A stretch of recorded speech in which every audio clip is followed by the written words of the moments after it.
தமிழகத்திலே சட்டமன்ற தேர்தல் நெருங்கி வந்து கொண்டே இருக்கிறது. அதே வேளையிலே இங்கே விஜயுடைய கட்சியோடு காங்கிரஸ் கட்சி கூட்டணி வைக்கக்கூடும் என்று கூட பல தகவல்கள் வந்த வண்ணம் இருக்கின்றன.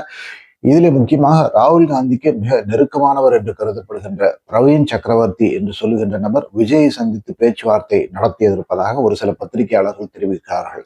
ஆனால் காங்கிரஸ் கட்சி பீகார் தேர்தலிலே படுதோல்வி அடைந்த பிறகு இப்போதைக்கு காங்கிரஸ் கட்சி திமுக கூட்டணியை விட்டு விலகுவது அவருடைய 2029 பாராளுமன்ற தேர்தல் எண்ணிக்கைகளை பெரிய அளவிலே குறைக்கும் என்ற அச்சமுமே காங்கிரசுக்கு வந்திருக்கிறது. அதனால் தொடர்ந்து திமுக கூட்டணியிலே இருப்பார்கள் என்றும் எந்த விதமான மாற்றம் அது இருப்பாது என்றும் பலரும் சொல்லுகிறார்கள். குறிப்பாக இப்போது தமிழக காங்கிரஸ் தலைவராக இருக்கக்கூடிய செல்வ பெருந்தகை போன்றோர் உறுதியாக திமுக கூட்டணியில் தொடர வேண்டும் என்று கருத்து தெரிவித்து வருகிறார்கள். அதே வேளையிலே ஒரு சில பிற தலைவர்கள் எப்படியாவது விஜய் கூட்டணிக்கு போய்விட்டால் இங்கே ஆட்சியிலே அதிகாரத்திலே பங்கு கிடைக்க வாய்ப்பு இருக்கிறது என்று கருதுவதாக தெரிகிறது. பொறுத்திருந்து பார்க்க வேண்டும், விஜய் தனித்து போட்டியா இல்லை கூட்டணியா என்று.